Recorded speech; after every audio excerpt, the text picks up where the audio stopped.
We got ourselves a qualifying match for the GSL Season 1 of 2025. In the top right, it is Shin.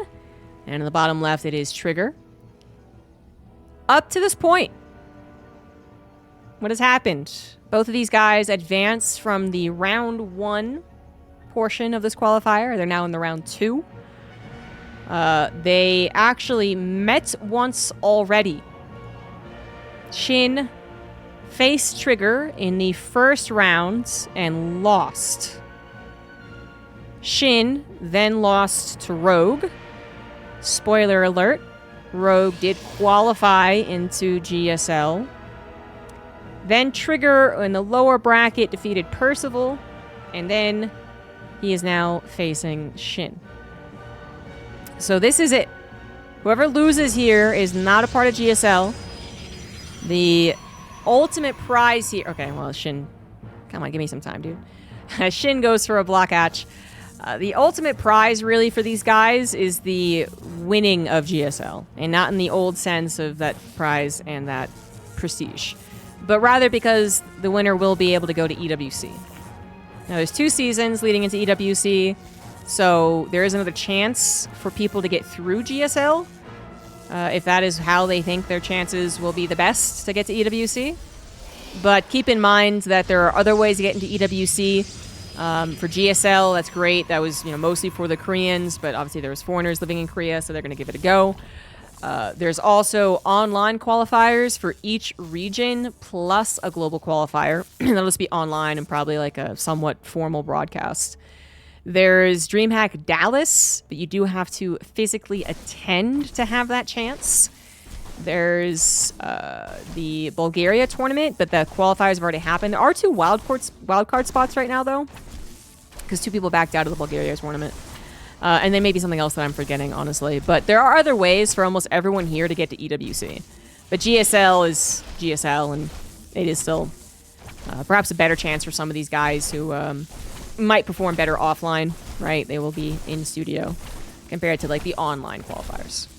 But yeah, that took up the entire hatch block. Now, this was not probe pulled. Sorry, I do need to get rid of the SOS. That's my bad. This is Trigger. This was not probe pulled, so that's why it actually finished. We saw some hatch blocks from Rogue early on. But a pylon block also interrupted Shin's attempted double expand after the fact. He did have his hatchery finish, though, and that's something that Trigger apparently was okay with happening because he could have pulled the probes. But he didn't pull the probes. He kept that mining about as high as you could, got the Zealot, and then just let it take its course, basically. And Shin, I thought, was building Lings at the natural. And to cancel it? No? So I don't know exactly what happened there. I guess it just hallucinated for a second. We do have the counter attack that is expected. This time with 2 Zealots, though, and 1 Adept. Oracle's on the way. Second Adept comes up, too. This is a little scary, actually, for Shin, who's going to have slow Lings for a while yet. He does have 12 of them, but they're going to have trouble. If they get a perfect surround, great, but that should never happen. The Adept's not going to tackle that. Yeah, Trigger and SOS playing Archon mode. No fair. Now, this is just Trigger versus Shin. Unfortunately, Trigger does stay around a little too long with his Adepts. Speed was done. I think he knew Speed was going to finish. It was about the Oracle timing. He thought the Oracle was going to arrive in time to help his Adepts. So he planned on having a little more pressure on the front lines, and that just failed right there. That kind of sucks. The Zealots do make it back home in time to wall. That's quite important, because... as 8 Lings getting into the main or natural would have been very annoying. Third Oracle is on the way, so we are delaying the Twilight Council most likely by that amount, but we'll have fast triple Oracle. Shin is an aggressive Zerg, and to talk about it once again in the PvZ, the Zerg players are currently the ones feeling obligated to all in. They do not have a lot of hope in mid to late game PvZ, so they're saying, F it, we're just going to go for an all-in. Shin was already a more aggressive Zerg player. Basically all the Koreans are more aggressive. I would say Solar was the odd man out for a time, but even he's doing nothing but all-ins at this point. So yeah, it's just now every Zerg's aggressive. So some might be better than others because of their history, but all of them have practiced it. They're all very good players. So that's what I think Trigger would have to be most on guard against, considering the meta and considering his particular opponent. They did also play a previous best of 3, and it would not surprise me if Shin won 2 of those games by all-inning. That's how he rolls for a lot of his career, and he's just good at it. 2 drones do go down. Bless children, bless. Whoever made this lobby actually put the game heart on. Bless child. It's not just for the eventual commentators, although if that is, it's very nice of them. There is a game benefit, I think, to the Game Heart mod, or whatever the mod is called nowadays. I feel like it fixes something, but I don't remember what. But I know I've had the pros say, let's remake with the overlay because of something. So anyway, but it helps me, so thank you. Their Nexus is safe. No problems there. 1 Oracle left at home kind of it guarantees that against any modest amount of lings. And 2 Oracles still trying to, A, get damage done, which they do. But B, and probably most importantly, they're trying to get that scout. They say a lair, and I think both gases of the natural being taken. They might have just barely seen that. As I get cat in my way. Lings, you try and go for a surround, but it's one of those, yeah, I guess that worked. That was just a really good surround on those units. Units were out in the open, and individually, they were not next to each other, so take it while you can. But the Oracle was there to ensure that wasn't as much of a freebie. Hydralisk Den is on the way, +1 missile as well. This is not going to be any type of early all-in. You know, I said Zergs feel like all-inning, and then all the Zerg games I've cast so far have been pretty early on all-ins. Nidus Worm all-ins, Ling all-ins. This I see more of from Solar, and I think is generally more what we're seeing of, which is probably going to be just a real, very dedicated attempt to win with Ling Hydra. No, okay, I'm pressuring you, or I've got enough to make sure you don't pressure me, and then I'm going to add an Infestation Pit. That doesn't seem to be the feels right now for the matchup. Very unfortunate timing there for Trigger. He moves out as the Lings move in. 2 probes do go down. Pretty good pull, though. 3 probes. Nexus is now being targeted. That is 3 Oracles, however. Yeah. I mean, without the Oracles, the Lings might have had a shot. But triple Oracle does a lot of damage to Lings. Oh! Well, I was right about the no infestation pit, but we are going to have this possible Muta transition / addition. You could actually just throw the Ling Hydra army at your opponent, and then whatever you're banking behind it, get however many mutas that is. You could. I'm not sure that's really the best option. It is going to complicate matters, as this is an only Stalker army. You know, it's better than a Zealot army, of course, against mutas, but we're not talking about Phoenix. So you could try and make a real muta game out of this, but I think more worth it is going to be building, say, 8 mutas. And then Trigger won't feel comfortable moving out of his base with his entire army. And he might feel the need to get Phoenix. Stalkers try to be aggressive. It was cut a little short, though, honestly. It's not the worst thing, however, as Trigger does have the ability to blink back. But the Hydras are numerous enough to tackle the Stalkers kind of on their own. You know, maybe you wouldn't want to risk it, but Lings were on the way. It's more that the Oracles couldn't help out. The Oracles obviously cannot help against Hydras. So they needed to respect that. Overlord's being misrallied by the looks of things, and that does actually supply block Shin. He has 3 Overlords on the way, though, so he will still have the time to build, let's say, maybe 9 mutas.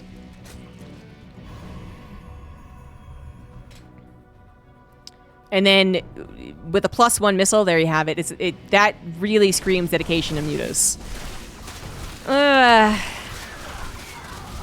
I mean, I don't mind it. I'm not because of the mutas. I'm because Trigger is once again out of position. He does not seem to have much luck here, but he's also not giving himself better chances at getting lucky.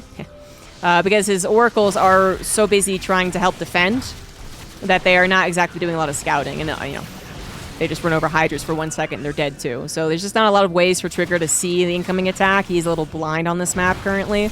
Not enough stasis traps put down in preparation. So, and they're out of juice, and he might not want to recharge that. He probably wants to recharge the Storm. Immortal on the front line's not particularly helpful, but it's better than nothing. That's how I always describe the Immortal versus any units besides Roaches, Stalkers, Ultras, Marauders. It's there. 8 probes do go down to the mutas. That's actually not that bad, though. I feel like when you do get the surprise mutas, Trigger did not scout the spire or the gases or the presence. I do think worse outcomes are possible.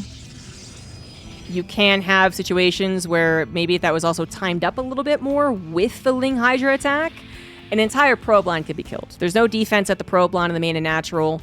You're a little distracted for, let's say, 10 seconds, and suddenly your entire probe line is killed.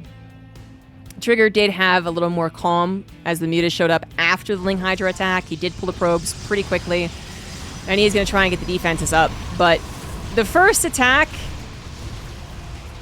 can sometimes tell us how the rest of the game is going to go. When you are mass mutating, remember we got up to 18 at one point, the bigger issue is whether or not you ever get enough mobility against it. It does look like Shin is going to move on from mutas, so he got up to a very good number, and they've even tackled the stalkers here. That's very unfortunate. Very unfortunate here for Trigger. Slaps down his storms, and that could be bad news if there was a secondary attack. Why isn't there a secondary attack should now be the forethought on Trigger's brain. Why wasn't there anything else? And it's because Shin is teching. He's getting to hive, he's getting lurkers. So that's not exactly ideal either. But that was a whole series of unfortunate events. The probes in the main being undefended by the cannon. The cannon was going to die no matter what.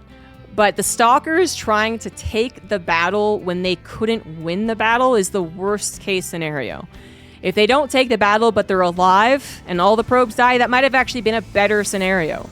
But the probes died and all the stalkers died, and then he used a bunch of storm energy on the defense, and it just does not feel like a very good game for Trigger. The mutas are so good at causing that confusion and chaos, and Trigger's pretty much dead, I would say. The immortal count has been building rather steadily, but only off of one robo, so this might have been because he figured lurkers would be on the way after seeing the hydras. No cancel, by the way. But you need that other army that he had lost. And even with the stalkers, he was again out of position, letting those lurkers into the choke on top of the nexus. What do you do against that? Good recall. Might have been tempting to try and just outrun that army and break up the zealots, but I think the recall was better. Try again later. Lurker upgrades are on the way. Still 11 lurkers with +2 missile. Trigger's been on +2 attack for a while, decides that +3 is a worthy investment, but he's lost his 4th base multiple times, been delayed for so long. And now he's going up against a double-pronged attack. He does get those stasis traps on the right side, though. Beautiful stasis traps. Okay, that might have just saved his life. Archon does go down in the front, and I don't see those storms. They're all gone. They're not getting recharged. The hydras are ripping through the army, and it did not save his life. It just made it look a little more possible.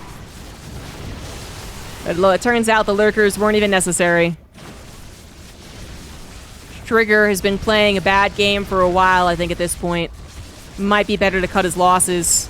Or maybe he's taking these little individual battle victories to heart as his immortals to take on lurkers. He's doing the NA thing, it feels like.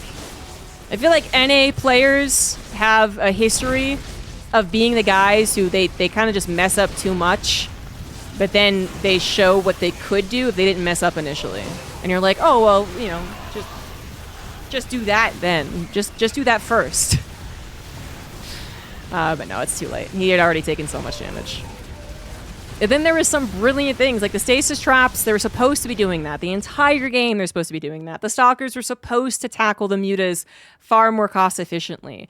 He was supposed to have the stasis traps and the oracles more active so we could see all of these incoming multiple attacks. And he was supposed to have a little more comfort on his 4th base being up the entire time so that he could get a zealot run by.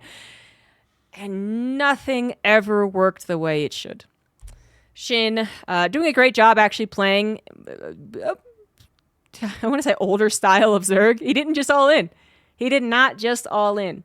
I 100% thought that was going to be just a Ling Hydra all in. The mutas were going to be some thorn in the side and then back to Ling Hydra all in. He didn't do it. So there's still some hope, but it's also a much easier game when you do kill all those probes and mutas. So Shin goes up 1-0 and Trigger is on his last life. Oh, because he had a fleet beacon on the way? No, I don't think he was going for a mothership. I don't think he could go with the mothership first anyway. He was trying to go into the next stage of PvZ. You know, you do want to get your capital ships. But I don't know if he would have gone mothership first.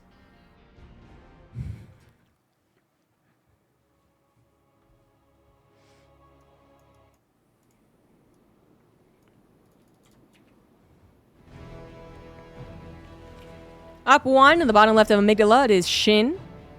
And on the top right, we do have Basilisk's Trigger. I believe Shin was picked up by Weibo Gaming, I think. Weibo? Weibo? I think that was a pickup in the last 2 weeks. And that is my guess as to the WBG clan. A lot of the teams are... StarCraft players are almost on sale. I know that's really derogatory, but... they're lone players who can still win championships and give you the same amount of team club championship support as paying, you know, for 5 guys or 6 guys or 3 guys or whatever the esport exists. So StarCraft's always gonna, if it's at DWC, it's always gonna be that really nice pickup for teams. They're gonna be limited contracts, but they're still contracts. And I have a feeling, I don't know for sure, but I have a feeling even those limited contracts are better than long-term contracts of other teams throughout StarCraft's history. Obviously, in the beginning, there was a lot of money just being thrown around left, right, and center, and it was kind of comical, and then a bunch of people didn't even pay out that money, and it was terrible, and then we had more stability and people still interested. And then for the last, let's say, decade, we've had mostly any big teams be just from die-hard StarCraft fans who happen to own a very successful company.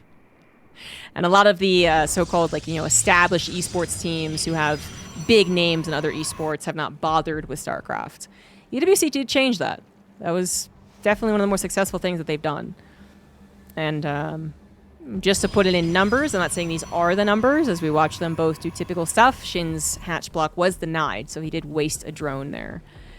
But just to give you an example of numbers, I would actually guess that some team that wasn't one of these big sponsor teams, like a Shopify or a Basilisk, might have given $500 a month for a full year. Not enough to make your life, not to make a living off of, right? There's other things you'd have to do. But it is a year. So let's say that has existed.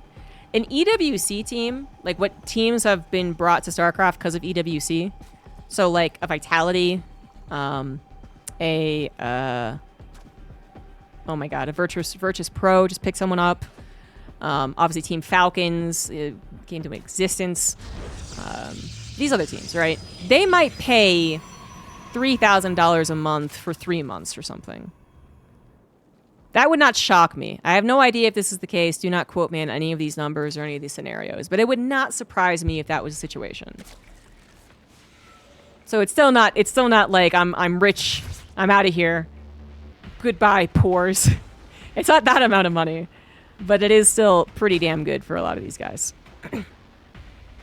One day I'm going to be rich enough, and the first thing I'm going to do is get on stream and say, goodbye, pores, and then leave you all.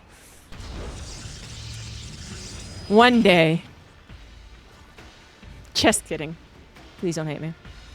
A couple of lings are on the way. That's not surprising. Although, 12 lings for what is... Oh, 3 adepts. Okay. Yeah, 2 adepts are on the front lines. I was looking for them on the minimap. They are on the front lines.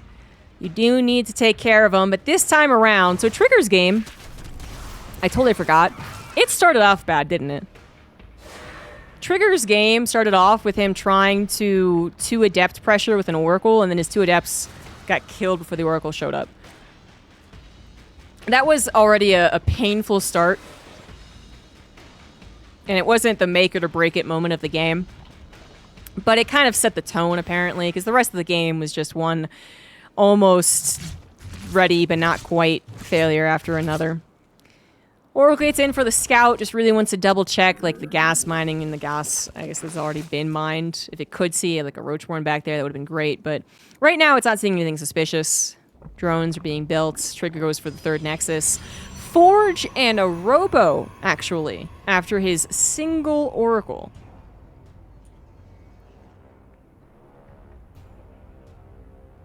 Wow. It's been so long since I haven't seen some type of Twilight Council coming down first. I'm flabbergasted. It does eventually come down. I was going to say, I don't think you really play into the mid-game without it, but it is coming down last. You might have a faster make of Colossus. Thinking long-term here. We haven't, it's just been so few PVZs that have even gotten to a point of Colossus, much less to the point of any type of Colossus attack. Remember when we had those?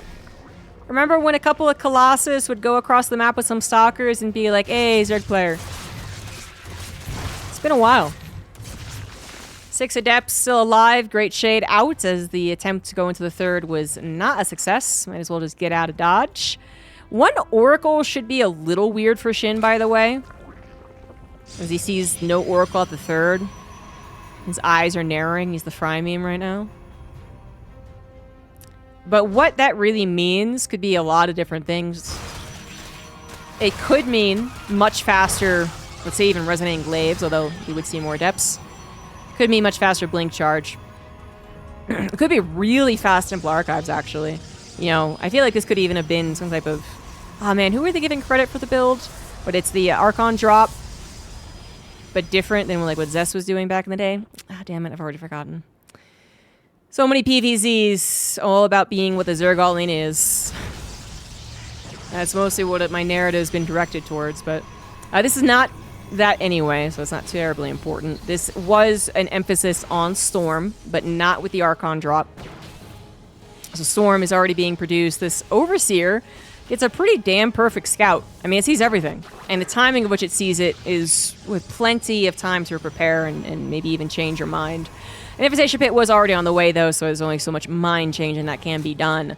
But Shin, being, in my mind, one of the more aggressive guys, in an aggressive meta, is going against the grain. He's being a little hipster right now. It's like everyone else is doing it, so I don't want to do it. He is going Infestation Pit Hive, Mass Lurker. Cool. It's been a while. Storm was almost done. +2 is on the way. Trigger is going to be in the best position possible defensively. But on the other hand, Shin is also doing the best possible build order that he could. They just haven't done anything to each other. Aside from the Adepts trying to and failing, nothing has really happened in this game. So it is all about the clash of the Protoss vs. Zerg armies. I was going to predict to attack 2 first. Warp Prism is on the way for Trigger, so I think he is going to make the move out. You don't typically want to let Lurkers get to your base. That already puts you in such a weird position. So if you can get out on the map comfortably, you can start pressuring, and hopefully you can stall out the Lurkers. The Lurker counts will grow. I don't think Shin is going to die, but I'm going to say, he really doesn't have a lot here. Shin at 77 drones now, but he only just got to 4 base saturation relatively recently. So he's really not, you know, hyper economized into hyper armonized. That's a word, shut up. Like you would maybe have expected. I looked at the 4th base and I saw him still droning and I was like, okay. It didn't really occur to me just that was not... That was really not the best economy for the longest time. I mean, obviously it's good, it's fine, but this isn't some extreme to extreme situation. And in fact, it was kind of caught in the middle. We were kind of still building our economy, and we were kind of still building our technology, and we were kind of still building our army. And Trigger's move out was very confident and very on point. Just gets an easy kill in the 3rd. 5th base is on the way at the gold, so Shin is back up to 4 bases, and his 75 drones will be more than enough for this, with the gold as well. But he definitely took just a straight-up loss right there, as Trigger remains untouched back at home. 4 bases for him, 68 probes. Might want to add a few more, actually. Guess not. He is going to have to start transferring the probes. And he does go for the mothership first here. This is a far more comfortable game than the last. He has been pretty much able to do his, like, almost build order practice at this point. Getting a little more chaotic now, however. Didn't realize the army was coming up the left side, but already a lot of the Zerg army either killed or injured. Will it get the Nexus? No, it will not. It will absolutely not. And now Shin's going to be completely surrounded. Oh, my God. Shin. I think he felt a little desperate after the last engagement, the loss of his 4th base. He really wanted to get some revenge. In the last game, he also was able to maneuver around the map with no repercussions. He always caught Trigger by surprise. And while he did catch him by surprise at that point, yeah, sure, it was when the army was pretty perfectly positioned. Just enough army to really stop the, snipe on the Nexus. And then the rest of the army was able to get that surround. And now it's just cleanup duty. And this was a game of nothing almost. Not much happened. And then when it did happen, it was entirely in Trigger's favor. And I just gotta imagine it's because Shin did not maximize his drone production when given the opportunity. I should have been paying closer attention. The last game will be on Ultra Love, bottom left Shin, top right Trigger. Where did Shin go wrong? I could bring up the replay and probably analyze it a little deeper, but almost for certain it was the lack of powering economy into powering army. He got to saturate his 4th base, not even fully saturate it, when I went to check on him. I think it was around 7.5, 8 minutes, I think. In a game where not much happened again. This is the kind of important part, right? If you're not going to get to 90 drones by 8 minutes, there's a lot of reasons in StarCraft why you wouldn't be able to do that. Okay, that is exceptionally dangerous. And I don't think Shin had to go up to 90 drones, but, to get up to 4 base saturation as soon as possible would be any Zerg's goal, anyone's goal, really, if that's a macro game goal. But you have to consider all the other things that can happen. The Oracle needs to be dealt with, so you got to build spores, so that's less drones. Or it kills drones, so that's less drones. The Adepts did have to be respected, so you did have to make Lings, so that's less drones. And then you don't know exactly when their move-out timing is. You see that they're building up to charge Archon Immortal, basically. And there are some Stalkers, but yeah. And that could occur instantly. There could be a Warp Prism already waiting with the army, or it could occur in 30 seconds because you're waiting for the Warp Prism. You're waiting for +2. And it feels like Shin, it looked like on the production tab, like he was playing this ultra extreme game where he was just like, gotta go fast, gotta get drones, gotta get bases, gotta get technology, gotta get to Hive. But it really wasn't that, I think, powerful in the economy. That it was, okay, I got here, and I got my technology, boom, 50 Hydras, 15 Lurkers. Because that's what I thought was going to happen. I was looking at Trigger's incoming attack, and I was like, well, Shin's probably going to make his Lurkers. There's going to be like 10 Lurkers, and then it's hard to break that. And there was like 3. And they weren't even quite prepared. And then I don't think Shin actually got above Trigger's supply. Which is really bad. And even when you're going for a more cost-efficient, kind of bulkier army like a Lurker army, that's usually pretty bad in ZVP. And he might have been able to turtle and recover from that 4th base snipe, because he didn't give away too many units trying to defend it, right? Like, he maybe could have recovered and just tried to turtle out into a long game. But going back to what I was talking about earlier, Zerg players don't want to play a long game versus Protoss. Especially a Protoss who has been super, super comfy back at home. 3 base saturation, comfortably getting to a 4th, easily getting to their fleet beacons. They haven't traded any units, and getting to a mothership and Tempest and whatever. Zerg players don't want to match that. So I think there was that, and then also Shin maybe was a little eager to get return damage done. So he moves out with what actually is a very small army, and gets punished for it. Gets punished because Trigger was able to get this around. Frankly, just Trigger was able to catch up to the army. The surround made it the easiest fight ever. I think Trigger's army was powerful enough that it could have also contested Shin's if they had just matched up face-to-face. And it does make for a very surprisingly not cool game, I guess. Where you're just like, well, there's going to be fireworks eventually, guys. And the fireworks finally happen, and it's very pitiful fireworks. And you're wondering if it was really worth going outside with all the mosquitoes biting you, and you're like, I don't know. Was that worth it? I don't know. The fireworks, I guess, were great if you were a Trigger. That was perfect. That was ideal. He's now going to change the pacing up quite a bit. We had a kind of more back and forth first game, even though it was all not favorable to Trigger. Second game was a total macro game that ended at that fourth base almost. Like, Trigger was just undoubtedly in the lead. And then, for the third game, we hit them when they aren't expecting it. We go for the Resonant Glaives very early on. Stargate did produce a single Oracle, which might be suspicious, but Trigger did do this last game and then played nothing but macro. There's a little conditioning that Trigger is working off of right now that could be brilliant. +1 melee on the way for Shin. He might be anticipating a Stalker opener.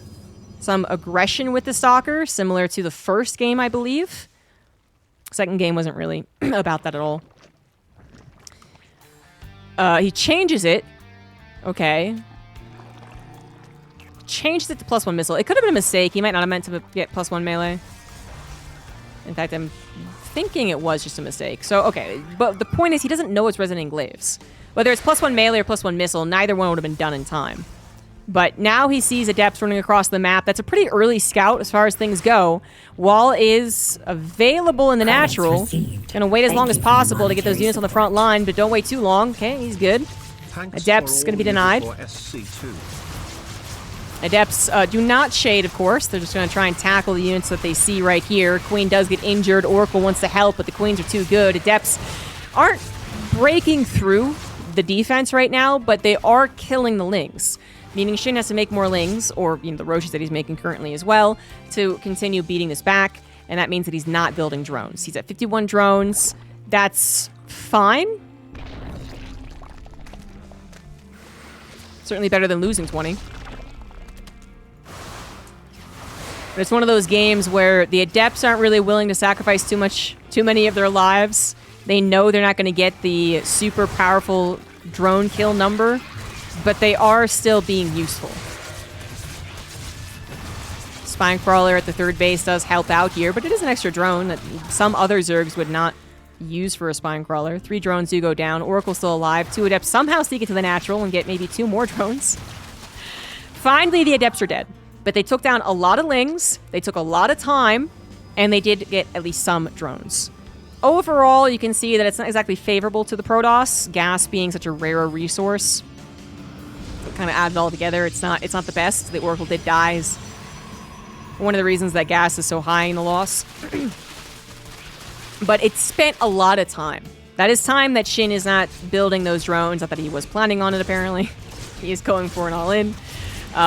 He's not getting into the flow state. He's not injecting. He's not creep spreading. Maybe the creep would have been a little bit farther out. The Queens get there a little bit faster. And Trigger did buy time to replace his own army. Oh my god, I think he just canceled the static defense. That was not the thing to do right there. Good force fields, though. Holy hell, good force fields. Those force fields might have just saved his life. Those force fields don't come down. The Ravagers...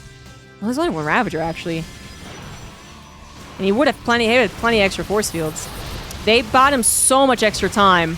Shin thought he would be able to blitz on top of the army, gets denied that blitz opportunity, still has a bit of a scary army, but it's bleeding out. The Queen's not involved. The Roaches kind of apart from the Lings and apart from the Ravagers. Everything's coming in piecemeal here. Warp Prism Micro is still very important, however. Shield Battery number 2 prepared on the right side. And we got the army spread out as much as possible for Trigger. More Warpins coming in as he is 3-base saturated. He will have plenty of income and production as long as he's holding this third base, and it kind of looks like he is. The DPS just simply is not there for Shin. His Lings are not high enough in number to get surrounds. His Queens do not actually deal a lot of damage, and the Roach number has dwindled. Shin's all-in is going to fail. And I do blame those force fields. Those force fields bought an incredibly crucial extra 10 seconds.